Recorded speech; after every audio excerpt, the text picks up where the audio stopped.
इस वीडियो में आप डीएलएड तृतीय सेमेस्टर के संस्कृत प्रश्न पत्र जो कि वर्ष 2020 में डीएलएड 2018 बैच के समय पूछा गया था उसका कंप्लीट सॉल्यूशन देखने जा रहे हैं।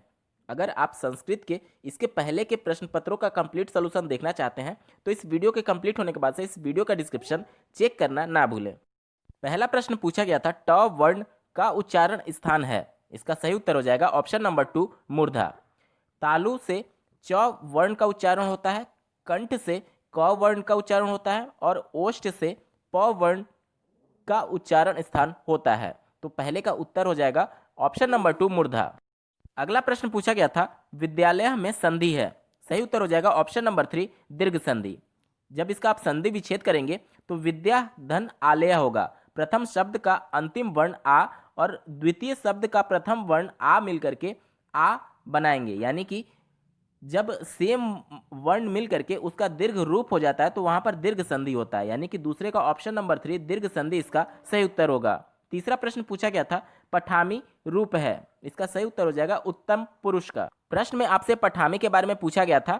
स्क्रीन पर आप पठ धातु का लट लकार यानी कि वर्तमान काल में विभिन्न पुरुष और वचन में देख पा रहे होंगे। यहाँ पर उत्तम पुरुष एक वचन में आप देखेंगे तो पठामी लिखा गया, जो कि आपसे प्रश्न में पूछा गया था, यानी कि पठामी किसका रूप है तो उत्तम पुरुष का रूप है।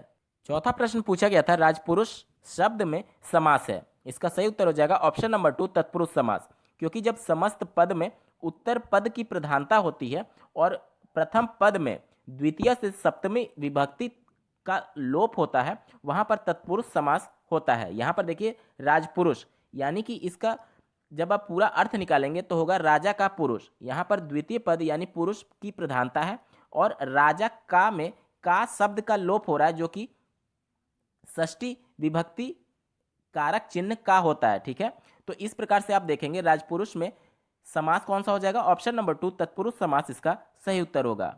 पांचवा प्रश्न पूछा गया था बालकेन शब्द में प्रयुक्त विभक्ति कौन सी होगी। स्क्रीन पर आप देख पा रहे होंगे विभक्ति तृतीया में एक वचन में बालकेन लिखा गया है, यानी कि प्रश्न में पूछा गया था बालकेन शब्द में प्रयुक्त विभक्ति कौन सी होगी, तो इसका सही उत्तर हो जाएगा तृतीया विभक्ति। पांचवे का ऑप्शन नंबर 3 तृतीया सही उत्तर होगा। अब बात करेंगे अति लघुत्तरीय प्रश्नों की। छठा प्रश्न पूछा गया था यड़ संधि का सूत्र लिखिए। यड़ संधि का सूत्र होता है इको यर्ची। आप स्क्रीन पर देख पा रहे होंगे प्रश्न में सिर्फ आपसे सूत्र पूछा गया था तो इको यर्ची आप लिख देंगे, आपका उत्तर हो जाएगा। यहां पर मैं थोड़ा सा एक्सप्लेन कर देता हूं यड़ संधि के बारे में। देखिए इक प्रत्याहार यानी कि इक में कौन कौन से वर्ण आते हैं, ई उ री और ली। जब इन वर्णों के साथ कोई असमान स्वर आता है तो आपस में मिल करके ये यड़ प्रत्याहार के वर्ण में कन्वर्ट हो जाएगा। यानी कि जैसे मान लीजिए कि अगर ई के साथ अ वर्ण आता है, देखिए ई और अ दोनों असमान स्वर हैं, तो यहाँ पर अ जो है वो य में कन्वर्ट हो जाएगा। उदाहरण के माध्यम से समझिए, यद्यपि हम लोग जो बोलते हैं तो उसमें आप देखेंगे संधि विच्छेद क्या होता है, यदि धन अपि। यदि का छोटा ई और अपि का अ, यानी कि ई और अ मिलकर के यद्यपि का य में कन्वर्ट हो जा रहा है। तो इस प्रकार से इको यर्ची में इक प्रत्याहार में असमान स्वर जुड़ने पर वह यण प्रत्याहार में बदल जाता है और इसका सूत्र सिर्फ आपसे पूछा गया था तो आपका उत्तर सिर्फ इको यर्ची लिखना था। सातवां प्रश्न था संप्रदान कारक में कौन सी विभक्ति होती है।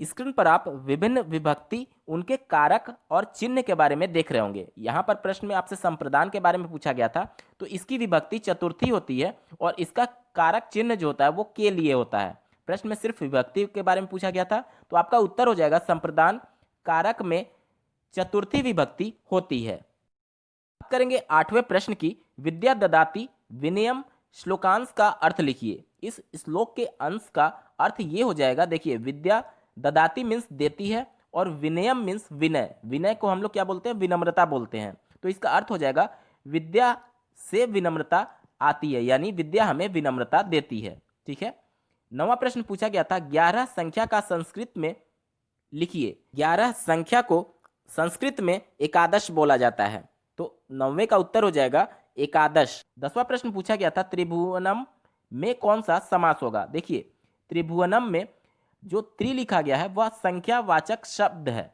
ठीक है, जिससे संख्या का बोध होता है।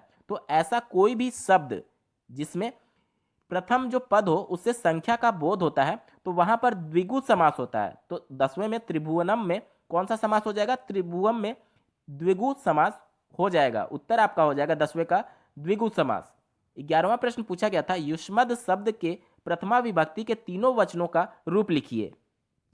प्रश्न में प्रथमा विभक्ति के तीनों वचन के रूप के बारे में पूछा गया था, तो हो जाएगा आपका त्वम, युवाम और युवम। पहली लाइन आपको दिख रही होगी, प्रथमा विभक्ति एक वचन में हो जाएगा त्वम, द्विवचन में हो जाएगा युवाम और बहुवचन में हो जाएगा यूयम।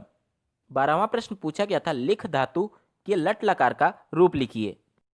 लिख धातु का लट लकार में रूप हो जाएगा लिखती, लिखतः, लिखंती, लिखसी, लिखथः, लिखत, लिखामी, लिखावह, लिखामह। 13वां प्रश्न पूछा गया था, निम्नलिखित श्लोक का हिंदी में अर्थ लिखिए। और आपको श्लोक दिया गया है, विद्या विवदाय धनम मदाय शक्ति परेशान परिपीडनाय खलस्य साधो विपरीत मेद तद ज्ञानाय दानाय च रक्षणाय। देखिए, जब भी कोई श्लोक आपको अर्थ लिखने के लिए दिया जाता है और आपको उसका अर्थ नहीं पता है तो आप छोटे छोटे शब्दों में उसका अर्थ निकाल करके उसका संपूर्ण अर्थ लिख सकते हैं। जैसे इसी श्लोक को उदाहरण के माध्यम से समझिए। देखिए, विद्या विवादाय, विद्या आप जानते हैं, और विवादाय मीन्स विवाद के संदर्भ में लिखा गया है। धनम मीन्स धन, और मदाय यानी कि अपने अहंकार में जीना। मदाय मीन्स क्या होता है? मद में बोलते हैं ना हम लोग, वो अपने मद में है यानी अपने अहंकार में है। आगे आप शक्ति को समझ रहे होंगे। फिर परेशान परिपीडनाय, परिपीड़ा यानी कि पीड़ा देना, दूसरे को परेशान करना। खलस्य साधो, साधो मीन्स साधु की बात हो रही है यानी सज्जन पुरुष की बात हो रही है। विपरीत मद यानी कि एक दूसरे के विपरीत हैं। ज्ञानाय यानी कि ज्ञान। दानाय मीन्स दान करना, और रक्षणाय मीन्स रक्षा करना। तो इस प्रकार से आप देखेंगे कि एक आपको थोड़ा सा हिंट मिल गया कि सज्जन पुरुष और एक तरीके से जो दुर्जन पुरुष होते हैं उनके बीच तुलना की गई है कि उनका जो ज्ञान होता है, इस प्रकार से सज्जन पुरुष दूसरों की सहायता में यूज करते हैं और जो दुर्जन पुरुष होते हैं वह दूसरों को परेशान करने में यूज करते हैं। इस प्रकार से आपको हिंट मिल गया। अब इसका संपूर्ण अर्थ आप समझ लीजिए। दुष्टों की विद्या विवाद के लिए, धन अहंकार के लिए तथा शक्ति दूसरों को पीड़ित करने के लिए होती है, किंतु सज्जन व्यक्तियों की विद्या ज्ञान के लिए, धन दान के लिए तथा शक्ति दूसरों की रक्षा करने के लिए होती है। सज्जन तथा दुर्जन में यही भेद है। ये संपूर्ण अर्थ है। अगर आप इसे मिलता जुलता भी लिख देंगे तो भी आपको पूर्ण नंबर मिल जाएगा। बढ़ते हैं 14वें प्रश्न की तरफ। शिक्षण अधिगम के श्रव्य उपकरण क्या हैं? श्रव्य उपकरणों की अगर बात की जाए तो ये ऐसे उपकरण होते हैं जो कि शिक्षण अधिगम की प्रक्रिया में जो श्रोता होते हैं यानी कि जो सीखने वाले हैं, विद्यार्थी हैं, उनके श्रवणेंद्रियां जो होती हैं यानी कि जो कान हैं, उनको एक्टिव रूप से उसमें पार्टिसिपेट करा करके उनमें अधिगम की प्रक्रिया को तीव्र किया जा सके। यानी कि जैसा कि आप पढ़े होंगे कि जितनी ज़्यादा इंद्रियां आपकी सक्रिय होंगी किसी अधिगम प्रक्रिया में, वह अधिगम उतना ही अधिक स्थायी होता है। जैसे कि रेडियो के माध्यम से, टेप रिकॉर्डर के माध्यम से, ग्रामोफोन के माध्यम से या फिर लिंगुआ फोन के माध्यम से अगर कोई शिक्षण अधिगम प्रक्रिया चलाई जाती है तो वो अधिगम प्रक्रिया जो होगी, जो अधिगम होगा वह स्थायी होगा। और इन्हीं उपकरणों को श्रव्य उपकरण के नाम से जाना जाता है। 15वां प्रश्न पूछा गया था, 12 से 15 तक के संख्यावाचक शब्दों को संस्कृत में लिखिए। 12 को संस्कृत में द्वादश, 13 को त्रयोदश, 14 को चतुर्दश और 15 को पंचदश कहा जाता है। बात करेंगे 16वें प्रश्न की। निम्नलिखित शब्दों के नाम संस्कृत में लिखिए। कौवा का संस्कृत होता है काकह, आम का आम्रम और तोता का शुकह, केला का कदली फलम और घर का गृहम। बात करेंगे 17वें प्रश्न की। करण कारक में कौन सी विभक्ति होती है? उदाहरण सहित लिखिए। करण कारक में विभक्ति पूछा जा रहा है। देखिए, आपने पढ़ा होगा कर्ता ने कर्म को करण से द्वारा, आपसे कर्ण की बात किया जा रहा है। करण जो होता है वो तृतीय विभक्ति का होता है और आपसे उदाहरण के माध्यम से भी पूछा गया है। तो जैसा कि आपने पढ़ा होगा कि राम के द्वारा बलि को मारा गया, यहां पर देखेंगे के द्वारा या फिर से, जहां पर भी महसूस होगा वहां पर करण कारक होता है। ठीक है, यहां पर देखिए राम के द्वारा बलि को मारा गया यानी कि के द्वारा लगा हुआ है, यानी कि यहां पर तृतीय विभक्ति और करण कारक होगा। ठीक है, इसका संस्कृत हो जाएगा रामेण बाली हतः।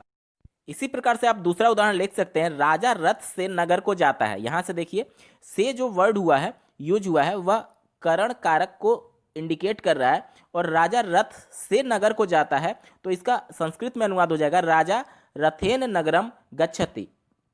18वां प्रश्न पूछा गया था, निम्नलिखित वाक्यों को संस्कृत में अनुवाद कीजिए। देखिए, पहला वाक्य दिया गया है मोहन पैर से लंगड़ा है। अभी जस्ट हमने पढ़ा ऊपर वाले प्रश्न में करण कारक में कारक चिन्ह से यूज किया जाता है, और यहाँ पर भी देखेंगे मोहन पैर से लंगड़ा है। ठीक है, इस वजह से यहाँ पर भी करण कारक चिन्ह होगा और यहाँ पर विभक्ति तृतीया यूज की जाएगी। अब किससे लंगड़ा है, तो पैर से लंगड़ा है, यानी कि पैर का जो संस्कृत पद होता है उसके तृतीया विभक्ति को यूज किया जाएगा, और पद का तृतीया विभक्ति पादेन होता है। ठीक है, तो मोहन का हो जाएगा मोहना और पैर का पादेन हो जाएगा तृतीया विभक्ति में। क्यों? क्योंकि यहाँ पर से लगा हुआ था और करण में तृतीया विभक्ति पद का पादेन होता है। ठीक है, और लंगड़े का संस्कृत में अनुवाद होता है खंजा, तो इसका पूरा वाक्य का संस्कृत में अनुवाद हो जाएगा मोहना पादेन खंजा अस्ति।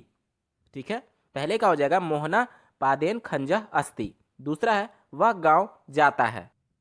देखिए, वह को संस्कृत में सह बोला जाता है, गांव का ग्रामम हो जाएगा, और जाता है वह एक सिंगुलर वर्ड है। ठीक है, यानी कि एक वचन है, उसके साथ गच्छ जो धातु होता है मीन्स होता है जाना। ठीक है, तो गच्छ का आप पढ़े होंगे गच्छति गच्छता गच्छन्ति, यानी कि एक वचन में गच्छति यूज किया जाता है, तो आपका संपूर्ण अनुवाद हो जाएगा सह ग्रामम गच्छति। दूसरे को हो जाएगा सह ग्रामम गच्छति।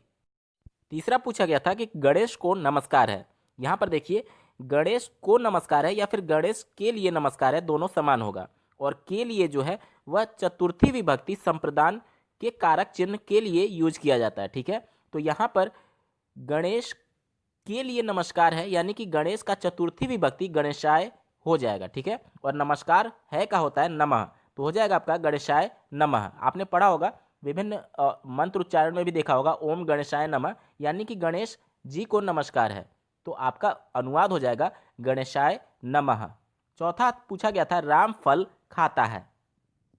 इसका संस्कृत में अनुवाद हो जाएगा रामः फलम खादति। देखिए, खाता है का जो संस्कृत में अनुवाद होता है खाद धातु से, आपने पढ़ा होगा खादति खादतः खादंती। ठीक है, यहाँ पर राम जो है वह एक वचन है, इसकी वजह से खादति यूज हुआ है, तो आपका संपूर्ण अनुवाद हो जाएगा रामः फलम खादति। दोस्तों, आपका यहाँ पर पूरा पेपर सॉल्व हो चुका है। आपको यह वीडियो कैसा लगा कमेंट्स के माध्यम से जरूर बताइएगा। साथ ही 2020 के अन्य सब्जेक्ट्स के प्रश्न पत्रों का संपूर्ण हल देखने के लिए और संस्कृत के इसके पहले के पेपर के संपूर्ण हल को देखने के लिए इस वीडियो के डिस्क्रिप्शन को चेक करना ना भूलें। इस वीडियो को देखने के लिए आपका बहुत बहुत धन्यवाद। भगवान करे आपका दिन शुभ हो।